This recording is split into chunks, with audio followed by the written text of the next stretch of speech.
Madam Speaker and ladies and gentlemen of the Assembly, I rise to offer some observations about process and substance both, and then I'll tender a recommendation on the vote. I want to compliment the Speaker and Republican leader Blakesley for allowing a conference committee to convene and deliberate. That's unlike what happened earlier this year in our budget deliberations, and I think it was very healthy.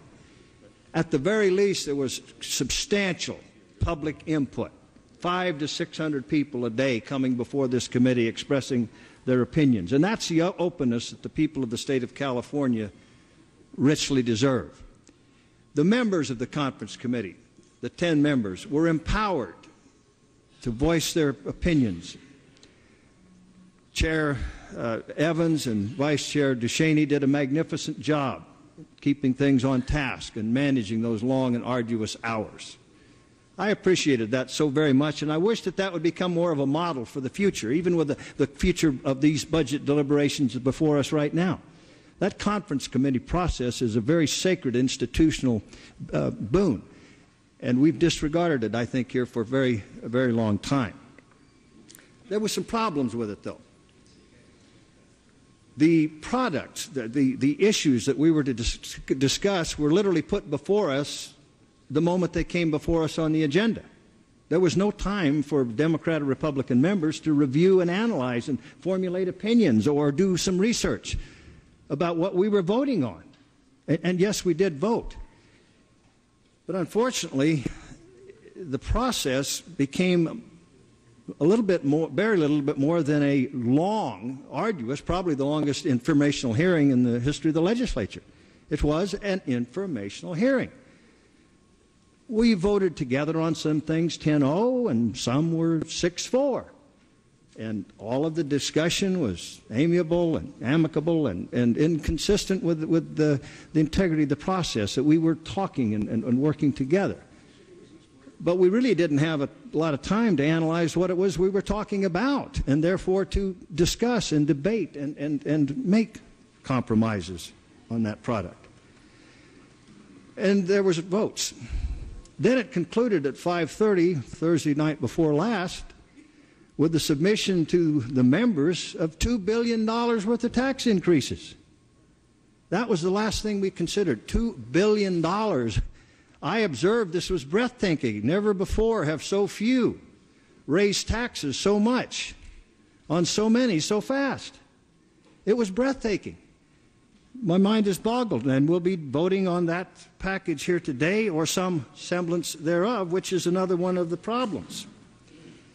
Not only would the members of the conference committee day after day, item by item, not have sufficient time to really analyze what they're before, do any of you know what you're voting on here today?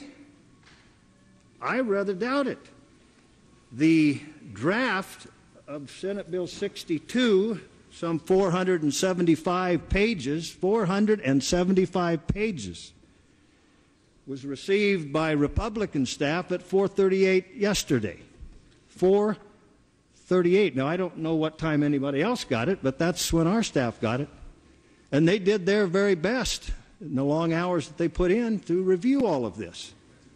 How can there be any intelligent debate, discussion, or how can any members make decisions about something like that? How would the people of California have a clue what we're doing here if we don't? How many members know what's in here? And I have cause to believe from my own scrutiny, what limited ability I had to look at anything, and from my discussions with staff, there are provisions in here that were not consistent with the desires of the members of the conference committee. That's a dangerous thing, and that's doing stuff in the back room, and that's not the way we should have this process. I'm very concerned about it. The product before us is like a proverbial stew. But not only is this stew uncooked, we don't know what's in the stew. Time and time again, when this legislature has acted in a hasty manner, as we did, I submit, earlier this year on the budget, which has resulted in a overwhelming rejection by the people of the state of California of that product. They voted almost to the same percentage in blanket votes against what was done. We dare not, ladies and gentlemen of the Assembly, do that again. We cannot emulate that folly and provoke the anger of the citizens of California. And it is my opinion that they are very angry, and they want this budget solved. And I don't think they want it solved on a whole bunch of taxes either. I believe that we should take our time and we should not vote for this particular product. But I would ask that we adjourn today in memory of the integrity of the institution. And then we commit our energies, empowering our leaders to sit down and negotiate. And I would say give back some of it to the conference committee. I thoroughly enjoyed working with the members and developing trusting relationships with them, and they can handle it, folks. And then, with timeliness for your review, that it comes to the floor, whatever that product will be in the next few days.